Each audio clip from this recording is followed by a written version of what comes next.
ስድብ የሌለበት። እኔ ስድብ መርቦኛል። ኮመንት ላይ ጥያቄዎች ትጽፋላችሁ። እስካሁን ድረስ በስንፈተ ወሲብ የሰራችሁ ቪዲዮዎች ጥያቄ ካልተመለሰላችሁ አዳዲስ ጥያቄዎች ካላችሁ ተጠይቁኛላችሁ። እዚህ ላይ ይጻፋል። ከዛ በኋላ እያንዳንዳችሁ መልስ ይሰጣችሁ። ስድብ ያልሞላበት ጨዋ ጥያቄ ትጠይቃላችሁ። እኔ እዚህ ላይ ይጻፋል። ከዛ አንድ ባንድ ይመለስላችኋል። እስካሁን ድረስ ቪዲዮ ደግሞ አይታችሁ ስንፈተ ወሲብ መታከም ፈልጋችሁ ካልቻላችሁ ደግሞ አሁንም ቀጠሮ እያስያዝ ነው። ስለዚህ ባዮ ላይ ባለው ስልክ ቁጥር ደውላችሁ ቀጠሮ ማስያዝ ትችላላችሁ። ኮመንቱ ክፍት ነው። እንጀምር። ሌት ትክክለኛ እንቅልፍ ከተኛችሁ ያልተቋረጠ ከ6 ሰዓት እስከ 8 ሰዓት እንቅልፍ ከተኛችሁ ሌሊቱን 3 እስከ 5 ጊዜ ድረስ ይቆማል። የመጨረሻው ነው መጨረሻ ላይ የምታዩት ማለት ነው። ብልት ለምንድን ነው ሌሊት የሚቆመው? ለምንድን ነው ጠዋት የሚቆመው? ወደዛ አካባቢ ያሉ ጡንቻዎች የደም ዝውውር የሚያገኙበት ሰዓት ነው። ካልሆነ ይከሳሉ፣ አይታደሱም፣ አያድጉም፣ ይሞታሉ። ስለዚህ ብልት አይቆምም፣ ሳይዝ እያነሰ ይመጣል። እንደዚህ አይነት ችግር ይፈጠራል። ሌሊት የማይቆም ከሆነ ጠዋት የማይቆም ከሆነ ብልታችሁ ደም ስር ላይ ችግር አለ፣ ልብ ላይ ችግር አለ፣ ነርቭ ላይ ችግር አለ፣ ጡንቻ ላይ ችግር አለ፣ ሆርሞን ላይ ችግር አለ ማለት ነው። ስለዚህ ለረጅም ጊዜ ብልት የማይቆም ከሆነ ጠዋት ብልታችሁ እያነሰ ይመጣል፣ ሳይዙ እየቀነሰ ይመጣል፣ ውፍረቱ እየቀጠነ ይመጣል። ስለዚህ አሁኑኑ ብልታችሁ ጠዋት የማይቆም ከሆነ መታችሁ ቼክ አስደረጋችሁት እንደ አግባብነቱ ሕክምና እናስጀምራችሁ። መታከም ከፈለጋችሁ ባዮ ላይ ባለው ስልክ ቁጥር ደውላችሁ ቀጠሮ ማስያዝ ትችላላችሁ። በዛሬው ቪዲዮ ስለ ሴቶች ስንፈተ ወሲብ በተለይ ስለ ቫጂኒስመስ የምናወራ ይሆናል። ሰላም እንዴት ናችሁ? ዶክተር አዲስ ጸጋ ነኝ። ዛሬ ከዶክተር እስክንድር ጋር የማህፀንና ጽንስ ሐኪም እንዲሁም በዩሮ ጋይናኮሎጂ እና በፊሜል ጋይኒኮስሞቶሎጂ 2 ሰብ ስፔሻሊቲ ካለው ሐኪም ጋር ነው የምገኘው። በዛሬው ቪዲዮ ስለ ሴቶች ስንፈተ ወሲብ በተለይ ስለ ቫጂኒስመስ የምናወራ ይሆናል። ዶክ እንዴት ነህ? እግዚአብሔር ይመስገን። ብዙ ሰዎች እንግዲህ የሴቶች ስንፈተ ወሲብ እንዳለ አይረዱ።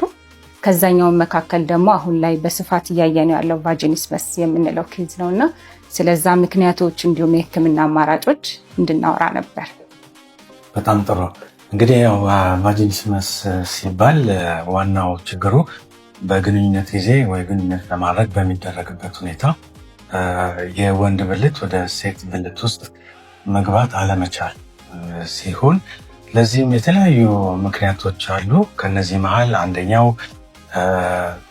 ግንኙነትን መፍራት፣ በባህላዊ ወይም በሃይማኖታዊ ትምህርት ጠበቅ ያለ ስለ ጾታዊ ግንኙነት የሚያስፈሩ ነገሮች በልጅነት መስማት፣ ከዛ ውጪ በተለያዩ ምክንያቶች የጾታዊ አደጋ መድረስ ወይም ከዚህ በፊት የነበረ ጾታዊ ግንኙነት ላይ ህመም ያመጡ ሁኔታዎች ካሉ ይሄ እንግዲህ የመጀመሪያ ቫጂኒስመስ የምንለው ነው ወይም ፕራይመሪ። ሴት ልጅን እርካታ ደረጃ ለማድረስ ፐርፌክት ፖዚሽን የትኛው ነው? ፐርፌክት ፖዚሽን የሚባለው አንድ ወንድ በብልቱ ከገባ በኋላ ጂስፖቱን ሊደርስበት የሚችልበት እና እስከ እርካታ ድረስ ሊነካው በሚችልበት ፖዚሽን መሆን አለበት። 2 አሪፍ የሚባሉ ፖዚሽኖች አሉ። አንደኛ እሷ ከላይ ብትሆን ጂስፖቱ የመነካቱ ቻንስ በጣም ከፍተኛ ነው። ስለዚህ እርካታ ደረጃ የመድረሷ ነገር ከፍ ይላል ማለት ነው። ሁለተኛ ደግሞ እሷ ታች ትሁን ከተባለ ደግሞ ከወገቧ ስር ጠጠር ያለ ለስላሳ ያልሆነ ትራስ ታስገቡና ወገቧን ከፍ አድርጎ ጂስፖቱን ከፍ ስለሚያደርግ ብልታችሁን ስታስገቡ ትደርሱበታላችሁ። ጂስፖቱን ልደርሱበት የማትችሉበት ምክንያት ሞስት ፕሮባብሊ የብልት አለመቆም ችግር ሊሆን ይችላል፣ ወይም እናንተ ቶሎ ትጨርሳላችሁ፣ ብልታችሁ ይልፈሰፈሳል። የዛኔ ብልት አለመቆም ችግራችሁና ቶሎ መጨረሳችሁን ማሳከም ትችላላችሁ። አግባብ ያለውን ምርመራ አድርገንላችሁ ነርቭ ላይ፣ ሆርሞን ላይ፣ ደም ስር ላይ፣ ጡንቻ ላይ ያለውን ችግር እናስተካክልላችኋለን። በማንኛውም ስንፈተ ወሲብ መታከም ከፈለጋችሁ ባዮ ላይ ባለው ስልክ ቁጥር ደውላችሁ ቀጠሮ ማስያዝ ትችላላችሁ። በሬ ሁል ጊዜ ክፍት ነው።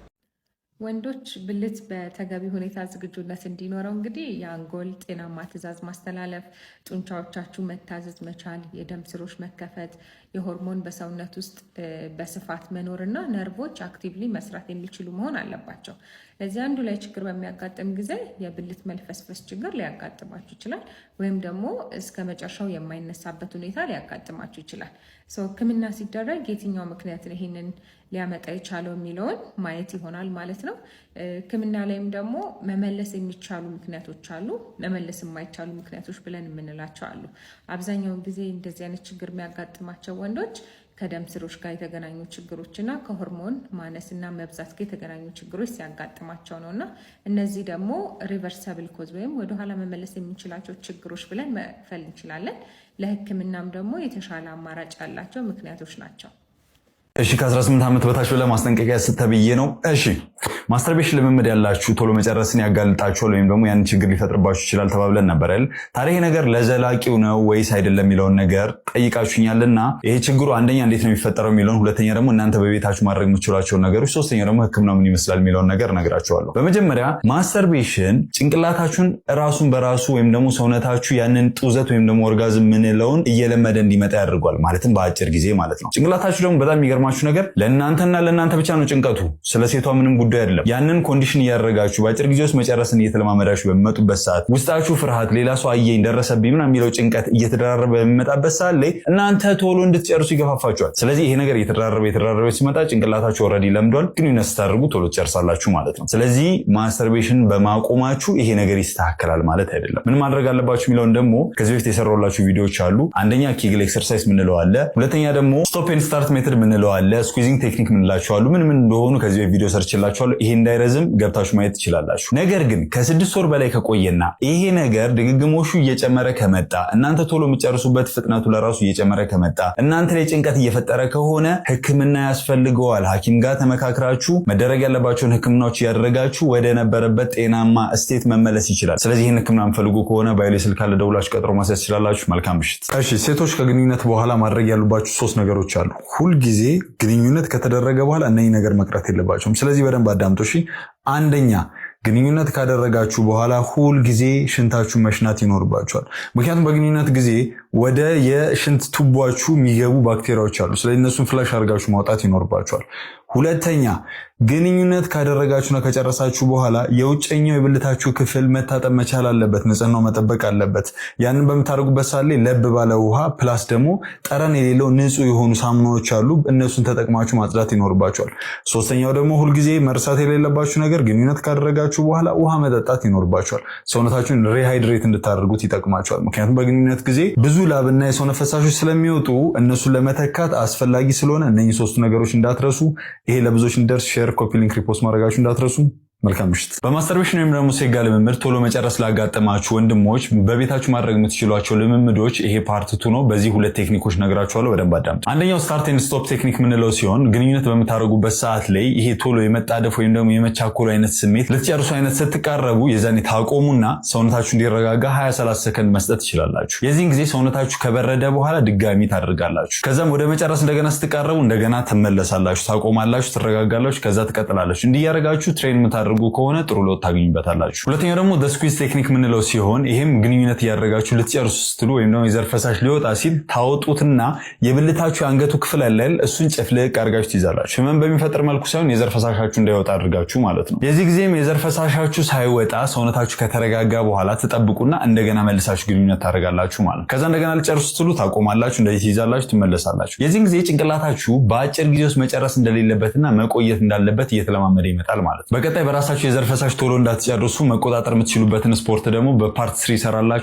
በማንኛውም ስንፈቶ ሲመታ ከምትፈልጉ ከሆነ ባይሌ ስልክ ካለ ደውላችሁ ቀጠሮ ማስያዝ ትችላላችሁ። መልካም ቀን። እኔ ሳልጨርስ ባለቤቴ ቀድማኝ ትጨርስና ቶሎ አትጨርስም እንዴ እያለች ትጨቀጭቀኛለች፣ ምን ይሻለኛል የሚል ጥያቄ ትጠይቀኝ ነበር። ይህንን በደንብ ሚስቶች እንድታዳምጡኝ ይፈልጋለሁ። ምክንያቱም እንደዛ በምታደርጉበት ጊዜ የምታሳድሩት ጫና አለ። ያ ጫና ደግሞ ጭንቀትን ያመጣል። ያ ጭንቀት ደግሞ እንዲለቀቁ የሚያደርጋቸው ሆርሞኖች አሉና አድሬናሊን፣ ኮርቲሶል የምንላቸው አይነት ማለት ነው።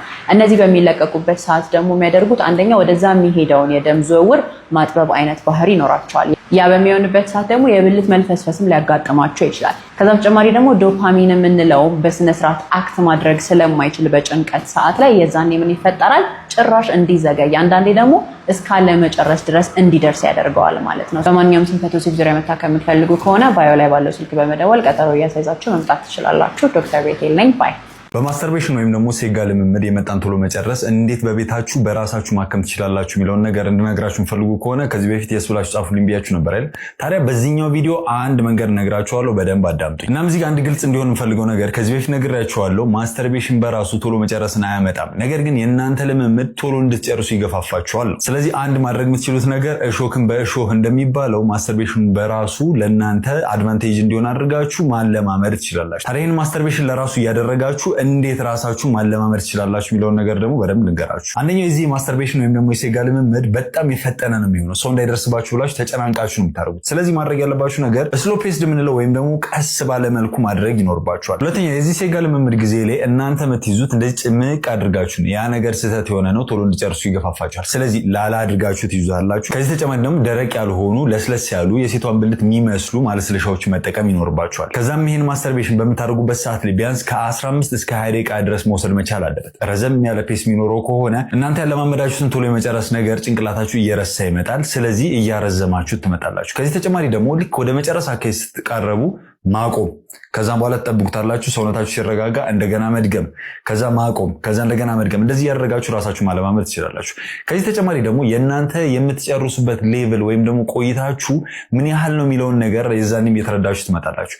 ስለዚህ ግንኙነት እያደረጋችሁ ለራሱ ልክ የምትጨርሱባት ሰዓት ወይም ደግሞ ስሜቷ በምትጀምራችሁ ሰዓት ላይ ታቆማላችሁ፣ ከዛ ታረጋላችሁ፣ ታቆማላችሁ፣ ታረጋላችሁ። እንዲያራችሁ ራሳችሁ ማለማመድ ትችላላችሁ ማለት ነው። ስለዚህ ይህን ተደጋጋሚ የምታደርጉት ከሆነ እናንተ ለመጨረስ ወይም ራሳችሁን ለማስደሰት ሳይሆን ራሳችሁን ለማለማመድ ነው ይሄን ነገር እያደረጋችሁት ያላችሁትና ጥሩ የሆነ ለውጥ ታገኙበታላችሁ። በማንኛውም ስንፈተ ወሲብ መሆኑ ቶሎ የሚጨረስ ጉዳይ መታከም ፈልጉ ከሆነ ባዩ ላይ ስልክ ያለ ደውላችሁ ቀጠሮ ማስያዝ ትችላላችሁ። መልካም ምሽት ይሁንላችሁ። ግንኙነት አስፈላጊ ነገር ነው ወይ?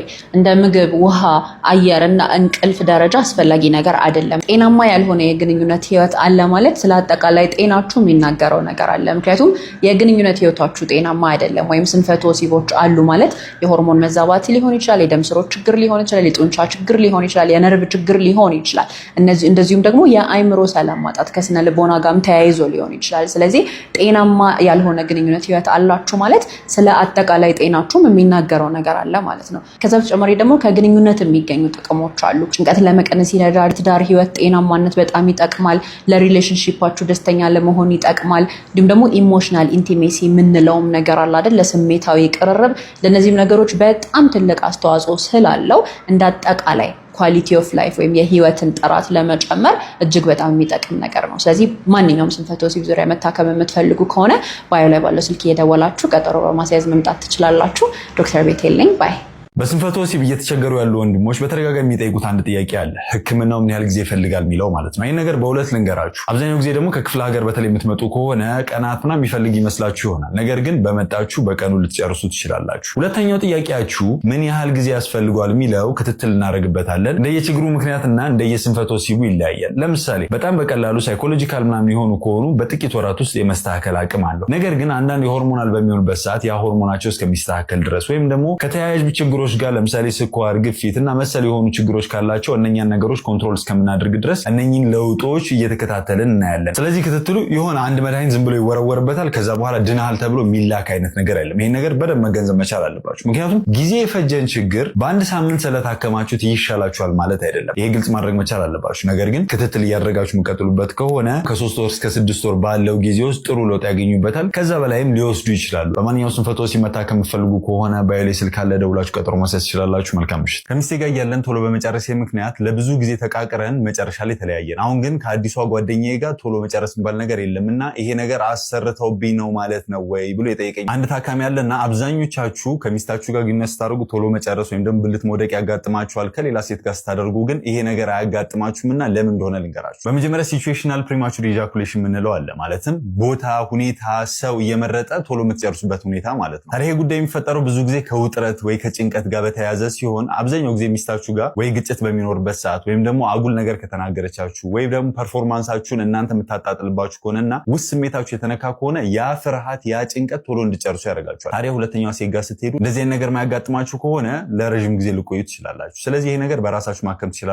ምን ማድረግ አለባችሁ? ከዚህ በፊት ነግሬያችኋለሁ። ነገር ግን እንደዚህ አይነት ሁኔታ ሲያጋጥማችሁና በሁሉም ሁኔታ ላይ ግን ስንፈተ ወሲብ ያጋጥማችሁ ከሆነ በቂ ምርመራ ተደርጎላችሁ ሆርሞናችሁ ቼክ ተደርጎ በቂ የሆነ ሕክምና ያስፈልጋችኋል። ታዲያ ይህን ህክምና ለምትፈልጉ ደግሞ በኤሊ ስልክ ያለ ደውላችሁ ቀጠሮ ማስያዝ ትችላላችሁ። መልካም። ገና እየተሳሳማችሁ የዘር ፈሳሽ የሚፈስ ከሆነ ብልት ራሱ ያለ ጊዜ ከሆነ የሚቆመው ይሄ ደግሞ እያስጨነቃችሁ ከሆነ ማወቅ ያለባችሁ ነገር ከሌላ ወንድ በላይ ሰፍ ብላችሁ ልምድ ስለሌለ ፈሪ ስለሆናችሁ የመጣ ነገር አይደለም። ይሄ ላይፍ ሎንግ የምንለው የቶሎ መጨረስ አይነት ነው። የሚፈጠርበት ምክንያት ገና በዘር ሊሆን ይችላል፣ በተፈጥሮ አንዳንድ የኬሚካል እጥረት ሴራቶኒን ሊሆን ይችላል፣ ኦር የሆርሞን መዛባት ተፈጥሮ ሰውነታችሁ በግንኙነት ሰዓት መልስ የሚሰጥበት ሁኔታ ከሌላ ወንድ ሊለይ ይችላል። ማለትም ልክ መሳሳም ሲመጣ እናንተ ጋር ያለው ስሜት በጣም ጠንካራና ከእናንተ ቁጥጥር ውጪ ይሆንና ልክ ስሜት ሲመጣ ከአንዳንድ ወደ መጨረስ እንጂ ያንን ስሜት የማቆየትና ሰውነታችሁ በእናንተ ቁጥጥር የማይሆንበት ሁኔታዎች አሉ። እንደዚህ አይነት ነገር እያጋጠማችሁ ከሆነና 6 ወር በላይ ካለፈው በዚህ ምክንያት እየተሳቀቃችሁ የምትወዷትን ሴት እየራቃችሁ ከሆነ ማወቅ ያለባችሁ ነገር መታከም የሚችል ነገር ነው። እሺ፣ እዚህ ጋር አንድ ኮመንት ላይ አንድ ወንድማችን ብሎ ጠይቆናል። አባላዘር ህመም እኔ እንደሌለብኝ ነበር ማውቀው፣ ምንም ምልክት የለኝም። ነገር ግን የሆነ ሰዓት በፕሮሰስ ቼክ ሳደርግ የዛኔ አለብህ አባላዘር ህመም በውስጥ አለብህ ተባልኩኝ እና ምልክት የለውም እንዴ ብሎ ጠይቀን አለ የኮመንት እንደምታዩት ማለት ነው። ስለዚህ አንደኛ ግልጽ ማድረግ ያለብን ነገር አብዛኞቻችሁ ተደጋጋሚ በመጡበት ሰዓት ላይ አባላዘር ህመም ምልክት ሳይኖረው ኢቭን ኖሮት ለራሱ እናንተ ችላ ብላችሁት ያቺ ቁስል ከጠፋች በኋላ ሰላም ሆኛለሁ ብላችሁም ታስባላችሁ። ስለዚህ ይሄን ሁኔታ አባላዘር በደንብ ግልጽ እንዲሆንላችሁ ዶክ ነገራችሁ። ብዙውን ጊዜ የሚሰማት ስፔሻሊ ከሲፊሊስ ወይንም ቂጥኝ ከምንለው በሽታ ጋር ተያይዞ ብዙ ሰው ለቼክአፕ ሲሄድ ሌላ ነገር ሲሄድ አለብኝ ይባልና እንዴት ምልክት የለኝም ይላል።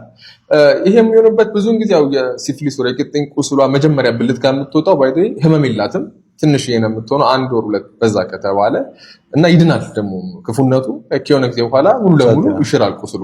ከዛ በኋላ ሁለተኛው ስቴጅ ወር ይሄ ደረጃው ያደገ ሲመጣ ቆዳ ላይ ነው ምልክቶች የምናየው። ብልት ላይ ራሱ ምልክት ላይ ኖሮ ይችላል አንዳንዴ እና በዚህ ጊዜ እናንተ ችላቱ የዛኔ ቆዳ በሽታ ይመስላል። እሱም ይጠፋል። ባይዴ እሱ ራሱ የቆዳው ምልክት ራሱ ከሆነ ጊዜ በኋላ ይጠፋል። ከዛ በኋላ ግን ውስጥ ያው ሰውነታችን ውስጥ የተሰራጨ የሚሄድ ነገር አለ። የዛኔ ምርመራ ሲደረግ ሲገኝ እንዴ የለኝም እኮ ምክንያቱም ያቺኛዋ 1 ሳምንት 2 ሳምንት የቆየችው ቁስል ትረሳለች። ህመም አልነበራትም። ብዙ ጊዜ በራሷም ስለምድን ብዙ ጊዜ ሰው ልብ አይላትም። የሆነ ነገር ሲድንልህ እኮ በቃ ሽሯል ጠፍቷል ብለን ነው። ስለዚህ ያ ነገር እየጠፋ ሲመጣ ልክ ምልክቱ እየጠፋ ሲመጣ እናንተ ችግር የለውም ትላላችሁ። ኢቭን ባህላዊ ለራሱ ትሞክሩ አላችሁ። ባህላዊ ስትሞክሩ መድኃኒቱ አይደለም የሰራው በራሷ መጥፋት ስለምትችል ነው። ያን ነገር እናንተ ተደጋጋሚ በሚያጋጥማችሁ ሰዓት ላይ ውስጣችሁ ላይ አይጠፋም። የአባላዘር በሽታ ውስጣችሁ ላይ አይጠፋም። ምልክቱን ግን እየቀያየረ እየጠፋ ነው የሚመጣው። ከፍተኛ ደረጃ ከደረሰ በኋላ ነው እናንተ ልብ የምትሉትና ይሄ ነገር መጀመሪያ ምልክቱን በምታዩበት ሰዓት ላይ ምርመራ አድርጉ። ቶሎ ብላችሁ ምርመራ ማድረግ ይኖርባችኋል። ሁለተኛ ደግሞ በተቻላችሁ አቅም የአባላዘር በሽታ እንዳትጠቁት ማድረግ ያሉባችሁን ጥንቃቄዎች ማድረግ አለባችሁ። ምንድናቸው የሚለውን ከዚህ በፊት ቪዲዮ ሰርተንላችኋል። እሱን ገብታችሁ ማየት ትችላላችሁ። ነገር ግን የተባባሰ ነገር በሚኖርበት ሰዓት ላይ ባህላዊ ምናምን ነገር አትበሉ። ቶሎ ብላችሁ ሐኪማችሁ ጋር መታየት ትችላላችሁ። እኛ ጋር መታችሁ ደግሞ መታየት የምትፈልጉ ከሆነ የቆዳና የአባላዘር ስፔሻሊስት ሐኪማችን ዶክተር ዳን አለ። እሱን ለማግኘት ደግሞ በኤሊ ስልክ አለ፣ ደውላችሁ ቀጠሮ ማስያዝ ትችላላችሁ።